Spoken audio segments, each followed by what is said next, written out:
Aquí comienza el programa de la radio del opositor.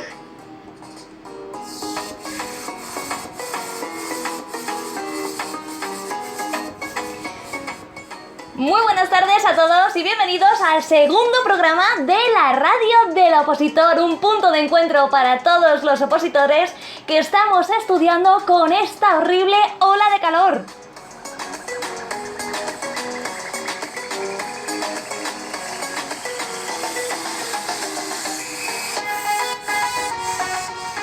¿De qué vamos a hablar en el programa de hoy? Bueno, en primer lugar y como siempre nos vamos a dedicar a las nuevas convocatorias que están saliendo poquito a poco.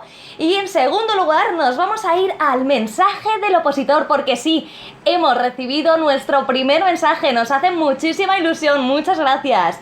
Después, a continuación, vamos a tratar de manuales, pero no nos vamos a referir, como hicimos en la última edición, a un manual en concreto, sino que vamos a hablar de una obra que para nosotros nos ha resultado, interesantísima. Se titula Retos sociopolíticos y psicológicos de la educación. Y en último lugar, nos vamos a referir a algunos de los planes educativos que están saliendo en este momento, y es que queríamos dedicar este programa a aquellos compañeros que estaban preparadísimos para sus oposiciones de profesorado, pero que no pudieron realizarlas por la pandemia, y que de hecho muchos de ellos interinos han hecho un grandísimo esfuerzo por educar a nuestros niños de manera digital.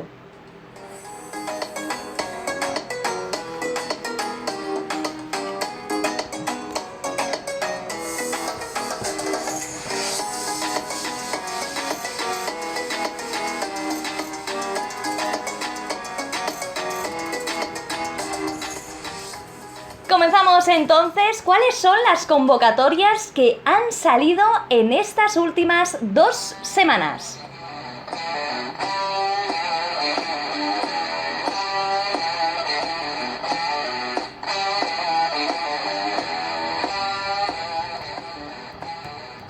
A día de hoy, 29 de julio de 2020, podemos decir que se han convocado las de la Policía Nacional, 2.491 plazas. También para la Guardia Civil, 2.154 plazas, aprobadas por el Consejo de Ministros el martes 21 de julio. Esto supone una tasa de reposición del 115%. Enhorabuena a todos los que estéis estudiando para cualquiera de estos cuerpos, y además hay que decir que son muy similares a las del año pasado, puesto que en Policía Nacional fueron 2.600, con lo cual ahí, y en Guardia Civil 2.275, también se quedan muy similares, así que muchísima suerte para todos.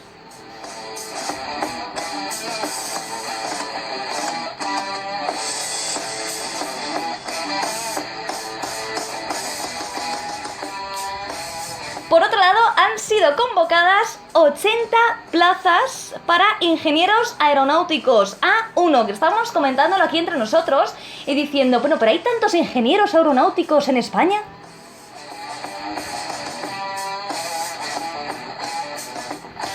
No, o más allá, pero los ingenieros aeronáuticos ¿no son estos que se forran trabajando en la empresa privada?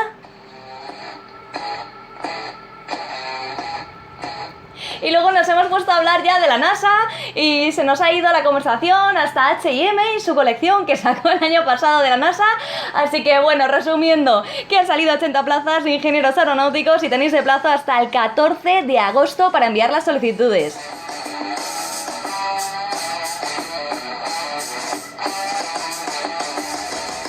Terminamos con las convocatorias. Ya sabéis que nosotros siempre nos referimos a las convocatorias estatales. Estad pendientes por si salen algunas para vuestra comunidad autónoma o para vuestro ayuntamiento.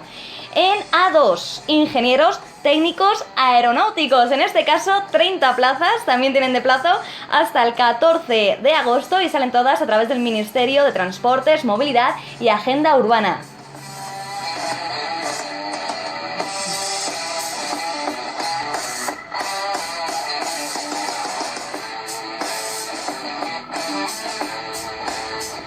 Bueno, a estas alturas de la pandemia hay que decir hasta enhorabuena por aquellos que tienen ya su convocatoria, aunque todos estamos pendientes de que salgan los exámenes, y aquí estamos diciendo que es casi mejor, si puede ser, y si alguien nos escucha, que no sean los exámenes en septiembre, porque después del descoloque de la pandemia que hemos tenido todos los opositores y después del calorín que estamos pasando este verano, pues como que sería ideal, ¿no?, ya dejarlo para octubre o noviembre.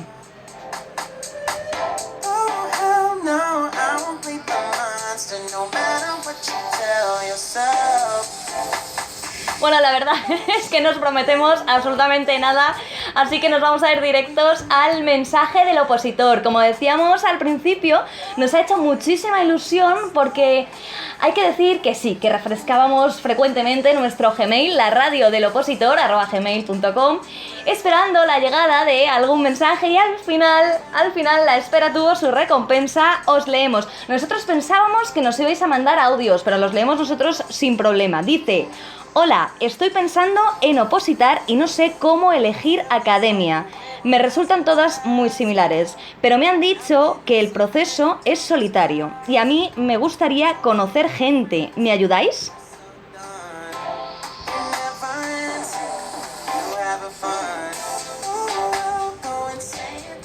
Este mensaje nos lo manda Roberto y no sabemos ni dónde está Roberto, ni a qué cuerpo oposita o se está planteando opositar.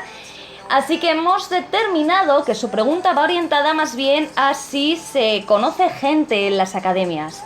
Bueno, lo cierto es que cuando llegas a una academia te das cuenta de que no es la estructura de la academia en sí o lo que proporciona la academia, que también, que hay academias que procuran fomentar un poco el compañerismo, sino que es la vida del opositor. Es decir, cuando llegas a una academia te das cuenta de que esto no es como en la facultad o en bachillerato, que todos estabais a lo mismo, todos teníais las mismas preocupaciones, o mejor dicho, ninguna preocupación más que ser feliz y disfrutar y aprender. Y en este caso te encuentras con compañeros que pueden ser muy distintos a ti, compañeros que tienen familia ya o compañeros que tienen trabajo, con lo cual no es tanto la arquitectura o la estructura de la academia que permite o no que conozcas gente, sino si tu compañero sale corriendo de clase o sale corriendo del cante porque tiene unas responsabilidades. Entonces aquí depende mucho del tipo de persona que seas o de la vida que tengas. Por eso, Roberto, creemos que siempre se pueden conocer compañeros, siempre puedes acabar encontrando gente que esté más o menos en tus mismas circunstancias y que no depende tanto de la elección de la academia de si vas a tener compañeros o no. Por otro lado, también queríamos comentar que esto es un tema un poco delicado, ¿no? Porque cuando llegas a la academia, y es algo que hemos comentado todos, y aquí somos de distintos cuerpos, al principio es difícil hacer amigos porque hay como una sensación de que somos más bien enemigos, ¿no? Hay las plazas son las que son y estamos todos a lo mismo, pero luego según va pasando el tiempo sí que encuentras compañeros, auténticos compañeros con los que puedes hablar de tus problemas o puedes intercambiar cualquier opinión o puedes criticar a la administración por no sacar la convocatoria. Bueno, ese tipo de cosas se dan, pero sí que se necesita tiempo, así que desde aquí lo que te podemos decir, y si es que estamos respondiendo bien a tu pregunta, es que tú te matricules en la oposición que sea, no solo por los compañeros, sino porque tú tengas tu meta de alcanzar el puesto de trabajo que deseas, por los motivos que tú tengas, y que seguro, vamos, estamos segurísimos de que irás conociendo gente estupenda que será incluso tu amiga.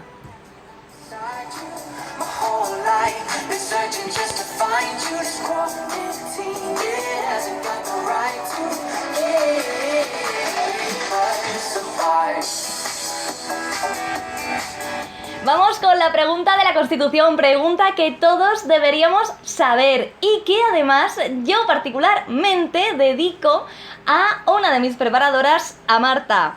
Ahí va la pregunta: ¿en qué se diferencia una ley ordinaria de una ley orgánica?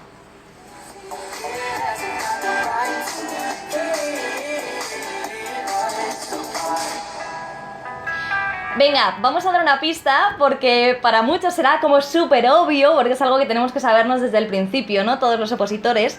Pero vamos a decir que la ley orgánica, así para dar una pista, se encuentra un poquito más limitada. Y yo creo que con eso estamos dando una pista suficiente para los que no lo hayáis ido repasando o lo hayáis visto solo una vez y os permita acordaros un poquito más de cuál es esta diferencia. Es una diferencia fundamental, aunque para algunos que llegan a las oposiciones oposiciones, como decimos siempre, ¿no?, que no provienen del ámbito jurídico, pues no sea una diferencia que haya que saber. Sí, hay que sabérsela.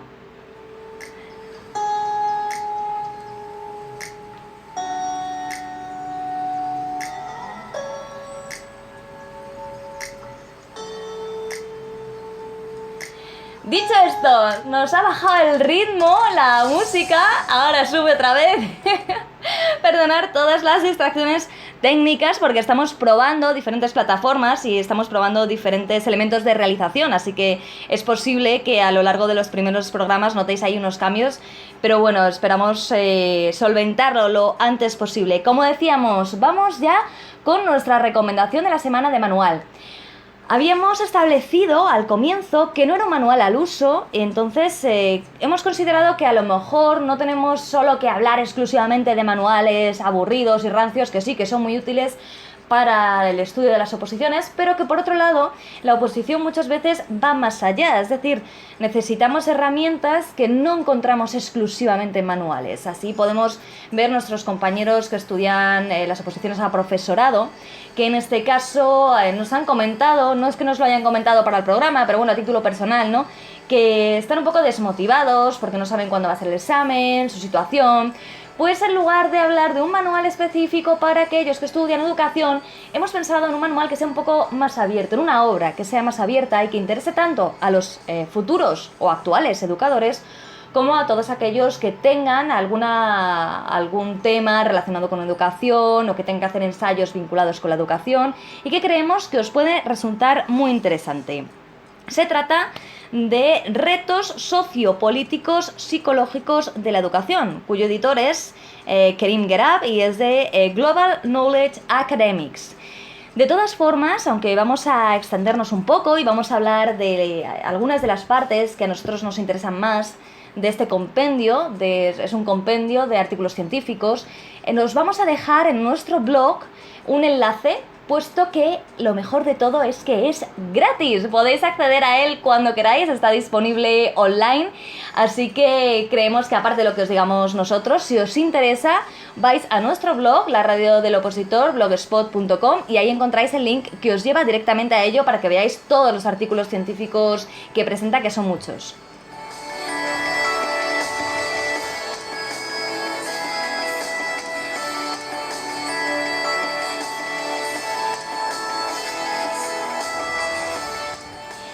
Cinco partes. La primera está referida a reflexiones antropológico-humanistas sobre la educación y el aprendizaje. Es la parte inicial, entonces tiene unos artículos muy interesantes. A nosotros uno de los que más nos ha gustado es el de estrategia didáctica para el desarrollo de la creatividad mediante el pensamiento crítico. Es algo que consideramos fundamental, ¿no?, el desarrollo del pensamiento crítico y de la creatividad junto a través de una estrategia didáctica, un artículo de Yuri Conde. Además está enfocado a los adolescentes, nos ha parecido muy interesante. También permite el desarrollo de la competencia científica en estudiantes de la licenciatura. Perdonad que me estoy liando porque este es otro artículo. Vamos a ver, tiene como unos 500 artículos y hemos ido desgranando los que para cada uno nos parecían muy importantes y al final yo creía que íbamos a hablar solo de uno, pero no. Vamos a hablar de dos. Venga, vamos a meter el segundo. Desarrollo de la competencia científica en estudiantes de la licenciatura en secundaria. Este es de Claudia Rodríguez y está enfocado a por qué los alumnos del sistema mexicano no eligen biología. Es decir, ellos tienen biología, español, inglés y matemáticas en las escuelas nacionales. Es que en México es el nombre que reciben así las escuelas nacionales, las escuelas de formación de maestros. Es diferente al caso español. El caso es que allí tienen 4 opciones y ninguno, por lo que parece, elige biología, y entonces se ha hecho una investigación con respecto a esta carencia que pueden tener los docentes, cómo afecta posteriormente en los alumnos.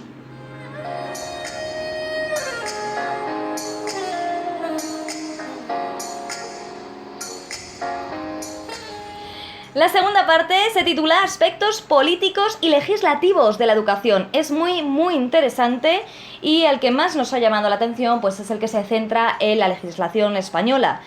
Se titula Análisis de la legislación española sobre evaluaciones externas en educación, de Susana Fernández, de la Universidad de Almería.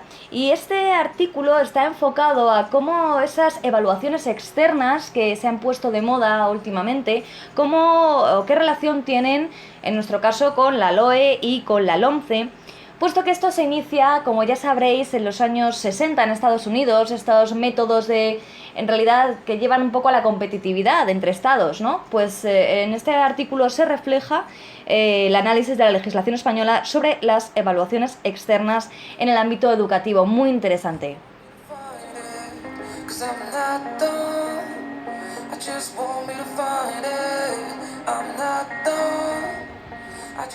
Especialmente la relación que se hace el informe PISA de la OCDE sobre la LOE y la LOMCE.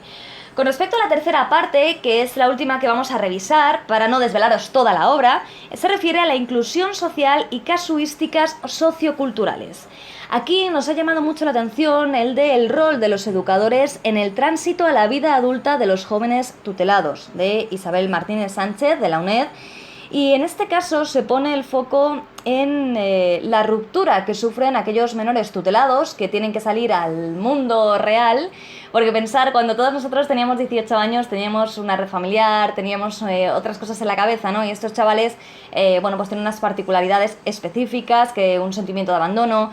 Luego, por otro lado, tienen que luchar con estereotipos y prejuicios por haber estado insertados en este sistema, ya sea de situación de tutela o de guarda.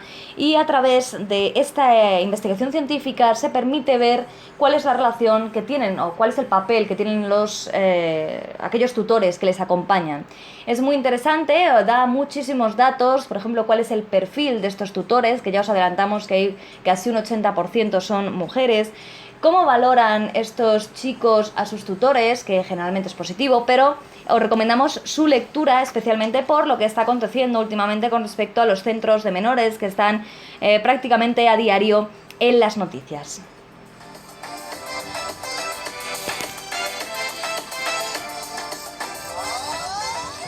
Vamos acabando con el tándem educativo en la provincia de Teruel.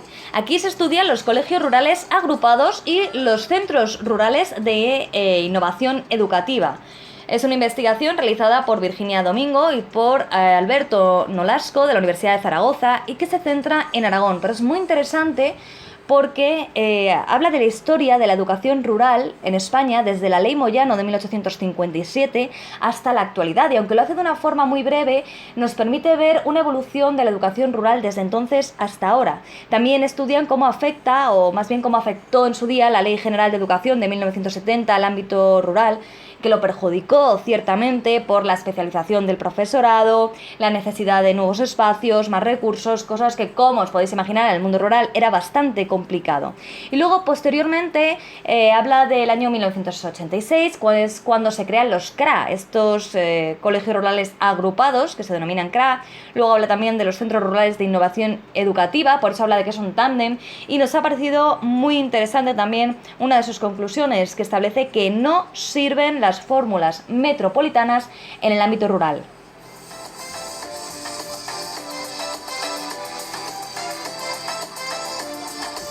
Se nos va acabando el tiempo, solo decir que la parte 4 presenta aspectos psicológicos de la educación y el aprendizaje, y la parte 5 pone el foco sobre los propios docentes, como es el liderazgo en equipo en las instituciones educativas.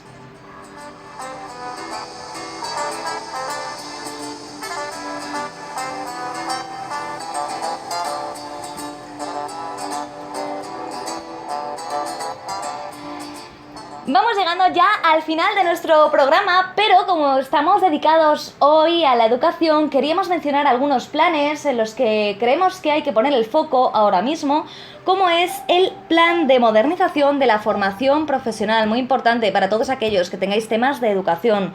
Se presentó el 22 de julio, lo presentó el presidente del gobierno, está dotado con 1.500 millones de euros, la mayor cuantía destinada hasta la fecha en España a un plan exclusivo para la formación profesional. ¿Cuáles son los puntos claves que todos tenemos que conocer con respecto a este nuevo plan de modernización de la formación profesional? En primer lugar, que va a haber una convocatoria permanente para la acreditación de competencias. ¿Esto qué significa? Que aquellas personas que hayan tenido experiencia laboral podrán acreditar y podrán, por tanto, obtener un título que, como sabéis, cada vez es más necesario en el mundo del trabajo real, ese que nos queda un poco lejos a los opositores. En segundo lugar, se crea un sistema de FP flexible. Algo así como un sistema de FP a la carta, en el que los alumnos pueden elegir los módulos que quieren realizar. Lo que nosotros nos preguntamos es, al final, qué título obtendrán, ¿no? Porque si tú coges un módulo de aquí, un módulo de allá, pero bueno, me imagino que cuando se publique más información, pues se nos aclarará esta duda. En tercer lugar, potenciar la FP en la España vacía, multiplicando las aulas mentor. Las aulas mentor son un espacio digital en el que se da la formación online a personas mayores de 18 años que vivan en entornos rurales, y se quiere ampliar hasta 3.000 municipios que puedan contar con estas aulas mentor. Y por último, que para nosotros es uno de los ejes básicos de este plan, es la modernización de las titulaciones que ya teníamos de la FP en España, pero la inclusión de nuevas titulaciones ligadas a la inteligencia artificial, al Big Data, a la ciberseguridad. Ya sabéis que, como estableció Klaus Schwab, estamos ya inmersos en la cuarta revolución industrial, y lo más importante de la misma es que los trabajos que van a surgir en el seno de este nuevo proceso pues están vinculados con la inteligencia artificial, con el Big Data o con la ciberseguridad. Y si nosotros no tenemos a la gente formada, pues nos vamos a encontrar con profesionales que no tienen las competencias adecuadas, con empresas que no tienen los trabajadores adecuados, y además desde la Unión Europea ya se nos exige desde hace bastante tiempo que aumentemos la cualificación media en España, no tanto la superior, no tanto la básica, sino que aumentemos la cualificación media. Es algo que se impone en la estrategia educativa europea en el marco del Horizonte 2020, que ya estamos alcanzando o que ya hemos alcanzado del todo.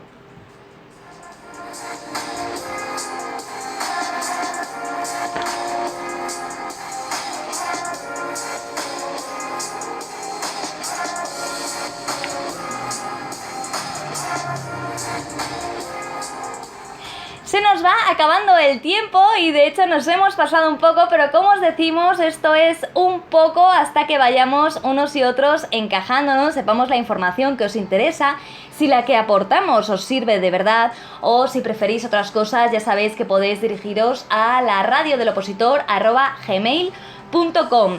Y no queremos terminar este programa dedicado así de alguna manera a la educación sin recordaros que el proyecto de ley orgánica de modificación de la Ley de Educación está avanzando en su tramitación parlamentaria. Por ello deberíamos estar todos bastante atentos por si sale ya y es una ley nueva. Bueno, algunos dicen que todavía queda tiempo, pero tenemos que tenerlo presente.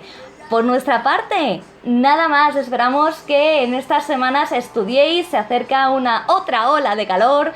Lo vamos a pasar mal, nos suda la mano, nos suda el boli. Es una situación difícil, pero todos podemos sacar adelante todos nuestros temas y podemos estudiar unas horitas al día con el ventilador. Os recomendamos que, como siempre, lo hagáis con una sonrisa, y os mandamos un abrazo enorme para todos. Esto es la Radio del Opositor.